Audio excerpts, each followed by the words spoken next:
હાલો નમસ્કાર પ્રણામ મારા આવા જેવા ખેડૂત મિત્રો, હું તમારો સાગર પટેલ. નવી પેઢી નવી બુદ્ધિનો ખેડૂત મિત્રો. આજ લાઈવ એક્ઝામ્પલ બતાવું તમને. હું ખેતીમાંથી પૈસા બનાવું છું ને, લાઈવ એક્ઝામ્પલ બતાવું. ખાલી જોયા રાખો કેમ પૈસા બને. હવે આ કાકા અને આ દાદા ક્યાંથી આપણે આવ્યો? કનેસરા કોઠી, બરાબર. મારી બાજુનું જ ગામ છે. શું લેવા આપણે આવ્યા? કઈ આપણે ગિરનાર 4. અને આપણે યાર્ડમાં અત્યારે 1200 રૂપિયા છે ભાવ. હા એવો છે.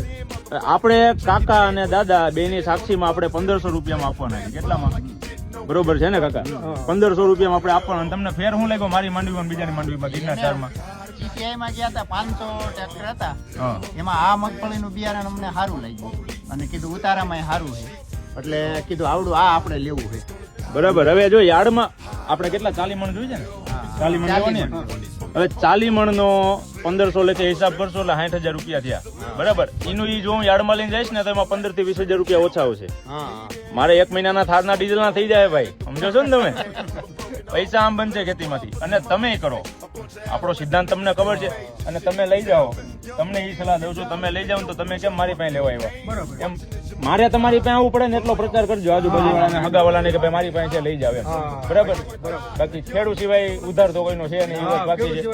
દાદાને તો આપણી કરતા હાજી ખબર પડે છે, ઉંમર લાયક છે એટલે.